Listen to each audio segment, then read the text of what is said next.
Hey guys, and welcome back. So today we're going to be finishing up those images that we started editing last time. So do you guys remember how I said that we can't really do that much like spot healing and editing in Lightroom, so we kind of want to bring it into Photoshop? And this is why, because there's so much to do. So in the very tedious world of detail editing, we are trying to remove the ruffles, but not so much that it looks super fake and that we don't alter our lighting too much, but enough where it's kind of like, oh, this is a nice clean photo. I did try to to do the wand and then subject select and then kind of like blur around him. Yeah, that didn't really work. I tried to like move the edge over, which I'm sure that if you guys figure out a way to do that, it would have worked perfectly. I couldn't figure it out. I'm not sure why. But it's fine. It's really fine. I'm just watching myself struggle here and I'm like, what was I thinking? Like, Jovi, it's okay. Just move on from here. But I was adamant. I wanted to figure this out. I needed to figure this out for some weird, twisted, like, pride reason. But, okay. Moving on from the failure that is that. Okay. I did try to feather it. I will say that.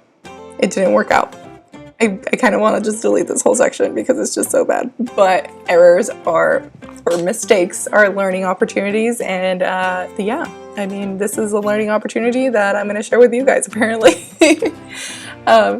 So one thing that I did see that kind of like helped to minimize the overall kind of like tone situation that was going on, because as you get into darker parts of an image, the color changes drastically, so you get more saturation and more contrast. So to kind of like combat that, what I did was do a subject selection. So I hit W on my keyboard, I went into wand, and then I just selected the select subject from the top tool panel. It literally just says select subject, and then I went with it. I was trusting in Photoshop to do it. So then from there, I added that as a mask to a gradient. So I added a gradient layer using the subject as a mask. So it kind of blended it in. And then you can lower the opacity on the mask if you want. And for those of you that are kind of a little bit more well-versed in Photoshop, you guys know what I'm talking about. And then going in and doing fine details, because fine details, again, the devil is in the details. And yeah, this took a while to do. This is actually sped up 4 times. So yeah, and then, you know, having children around, not really helpful, but you get it done. So I'm pretty happy about what we've got going on here. Again, this would have been impossible in Lightroom. It would have been way too much. Like, there's no way that you would have been able to do this. So now I think we just want to improve on that background, see how we can make it even smoother. I was going for kind of a like circa early 2000s mall portraiture vibe, like where it's, I know you guys know when I said circa 2000s mall portraiture, you guys know exactly what I'm talking about, where like the background seems to go on forever and it's just like this very like static image, or what I call in during shooting like the hashtag JCPenney photos, where it's like very, very, very dramatic. But that's kind of what the vibe I wanted to go here for. I was having a little bit of trouble with these shadows because, again, natural photos have shadows. So I didn't want the wrinkling, but I wanted the shadows. So I could have added the shadows with a brush, but I kind of wanted to preserve some of the wrinkling so it kind of looks realistic. So that was a balance within itself. And then here we're just using the Portraiture 3, which I kind of spoke about last time too, that you can just use this instead of going in and doing some Gaussian blur. This kind of does it on its own. It has AI that kind of figures it out for you. And then I just inverted it as like a mask, so that way I can brush it on. And again, details, details, details, because that's what's important, is the details. And even if you think you got all the details, I'm sure there's one little thing, and someone's gonna point it out. So here again, we're just editing and editing. And I know I mentioned last time, again, I keep referencing those last video. There was just a lot of info dump on the last video, but here all I was doing was kind of dodging the eyes, which means lightening the eyes, because again, light doesn't really like to reflect off dark objects. So having the brown eyes doesn't really help with light. Not help. Help is the wrong word. It doesn't really aid in like adding that kind of like twinkle in your eye and stuff. So a lot of the time for darker colored eyes, I do add a little bit of brightness so it can look like how it looked in person. Because again, photography in person, you know, there's only so much that can look exactly the same. Unless you have an iPhone, and I'm not going to go on that tangent, but iPhones do an incredible job of doing like HDR, which is like high dynamic range, and it'll get like shadows, highlights, and midtones, and all that fun stuff, and it'll look amazing. And then it kind of makes my DSLR life a little jealous. So yeah, but I mean, I get these huge images that will be able to be printed off into, you know, large portraits and be given down so many lifetimes and given to grandchildren and grandchildren's grandchildren. So that's a plus. All right, so back to the image. We are just trying to get some, you know, tones in. I do have this action that I created myself, and it's one that I just use religiously because it really does encompass everything I do in editing all the time. So it helps if you create your own action of like, if you're doing repetitive steps, then just creating that action will help ease and what's the word? Make your workflow go faster, I guess.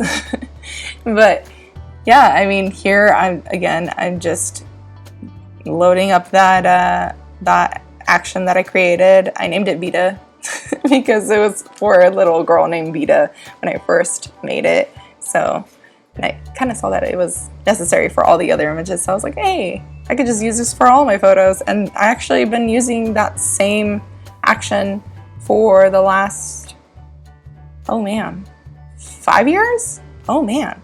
So all it's in it is removing blues, removing greens, changing up the hue on the reds and the yellows like you guys just saw before, and then adding some sharpness, and then running that skin smoother that you guys just saw.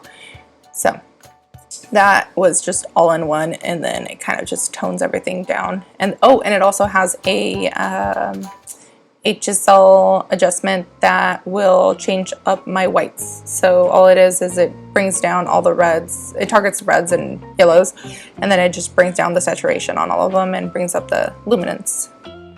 And then yeah, so for this one, same thing we did for the first one.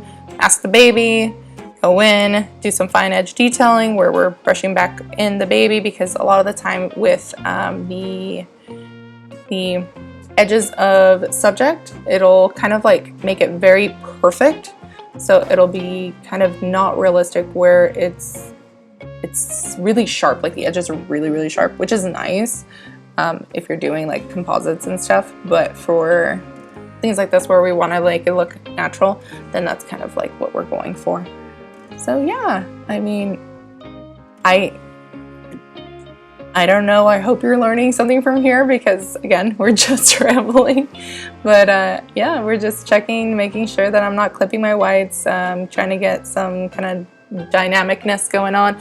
And I will tell you guys this, honestly, I learned that, you know that saying, like, keep it simple? And there's like that, keep it simple, stupid. Like, I was very not smart. and I kept trying to overly edit things because I am complicated that way, and yeah, I went overboard and I like had to come back, so I ended up editing my skin twice, editing everything kind of twice because yeah, I didn't like the brightness that I had created. It looked very fake, and you can kind of even like in retrospect, like you can even see it happening now, and I'm just like, stop, Jovi, stop, slow it down, no, too much, stop. And I don't know what to say besides advocate for stepping away from a project. You know, sometimes you're just really into the project and you're not seeing your errors because you're so like, you've got that tunnel vision going and you don't really grasp all that is wrong with the situation. So yeah, sometimes walking away, looking at your project from a new like perspective is it's needed. I think I walked away for like 5 minutes and I was just like, no, this is not the bee's knees, this is not the jam, this isn't what we're going for. So I ultimately had to redo it as I'm doing here. Yeah, artists need mental breaks for sure. I know that the hustle culture usually tells us to do the opposite and just kind of like push ourselves, but honestly, burnout is a real thing, and it's heartbreaking to get burnout, and when you're kind of in this mode of why can't I keep up with everyone else, and everyone's perpetually thinking the same thing of why can't I keep up with everyone else, and then it's a vicious cycle. And then you're just like, you know, feeding the machine, as the children say. So yeah, see how I'm just like, okay, that's not kind of where we wanted to go. So yeah. And the history tool for some reason was not working. So again, I just had to go back and just re-edit everything. It was a learning experience for sure. But yeah, I hope you guys learn from my mistakes and learn that, you know, it's not always about, you know, doing the most. It's about doing it right and getting those things right. And I just, man, it's hard to watch myself like kind of going through this. I'm like, I remember editing it and or physically editing this in real time, and I was just like, what am I doing wrong? And then now looking back, I'm just like don't change up, you know, that much. Like, it's a gorgeous image already, like out of camera, and then trying to create this like really like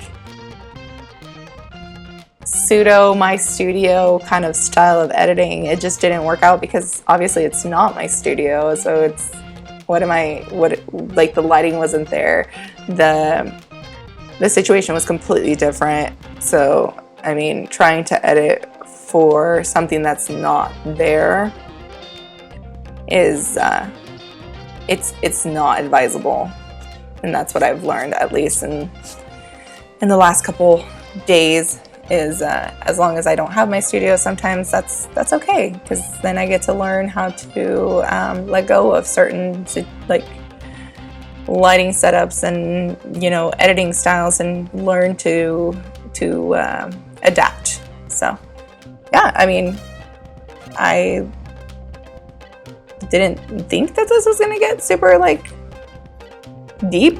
It's just an editing video, but I hope you guys learned something new, and yeah, enjoy the rest of this video, and I'll talk to you guys soon. Bye.